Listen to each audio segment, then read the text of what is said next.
আসসালামু আলাইকুম রহমতুল্লাহ বারাকাতুহ। আমাদের দেশে বিভিন্ন অঞ্চলে মানুষ বিভিন্ন কিছুর নামে কসম করে। কেউ বাবা মায়ের নামে কসম করে, কেউ মাটি নিয়ে কসম করে, কেউ শরীরের বিভিন্ন অঙ্গ প্রত্যঙ্গ নিয়ে কসম করে। কিন্তু আল্লাহ সুবহানাহু ওয়া তাআলার নাম ব্যতীত অন্য কোনো কিছুর নামে কসম করা বৈধ নয়, বরং তা শিরক।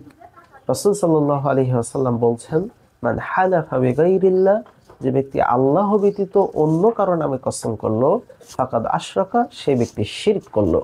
সুতরাং আল্লাহ ছাড়া অন্য কোনো কিছুর নামে কসম করা বৈধ নয়।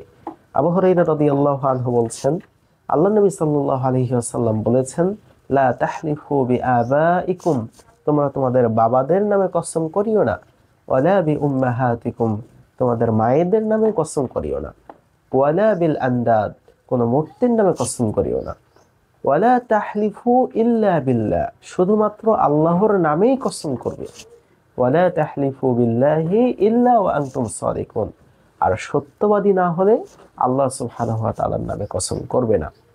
সুতরাং কসম যদি করতেই হয় আল্লাহ সুবহানাহু ওয়া তাআলার নামেই করতে হবে, বাবা মায়ের নামে কসম করা বৈধ নয়। এ ব্যাপারে আরেকটি হাদিস পাওয়া যায়, ওমর রাদিয়াল্লাহু আনহু বলছেন, আন্না রাসূলুল্লাহ সাল্লাল্লাহু আলাইহি ওয়াসাল্লাম আদরাকাহু ফি রাকবিন, আল্লাহ নবী সাল্লাল্লাহু আলাইহি ওয়াসাল্লাম ওমর রাদিয়াল্লাহু আনহুকে কোনো এক কাফেলার সঙ্গে ফেলেন। এমত অবস্থায় ওমর রাদিয়াল্লাহু আনহু হুয়া ইয়াহলিফু বিআবিহি, তিনি তার বাবার নামে কসম করছিলেন। আল্লাহ নবী সাল্লাল্লাহু আলাইহি ওয়াসাল্লাম তখন বললেন, ইন্নাল্লাহা ইয়ানহাকুম, আল্লাহ তাআলা তোমাদেরকে নিষেধ করেছেন, আন তাহলিফু বিআবাইকুম, তোমাদের বাবাদের নামে কসম খেতে।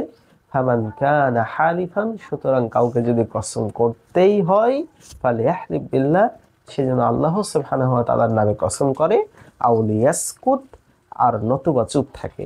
সুতরাং বর্ণনাগুলো থেকে স্পষ্টভাবে বোঝা যাচ্ছে আল্লাহ সুবহানাহু ওয়া তাআলার নাম ব্যতীত বাবার নামে, মাটির নামে, কোন শরীরের অঙ্গ প্রত্যঙ্গের নামে, এগুলোর নামে কসম খাওয়া বৈধ নয়।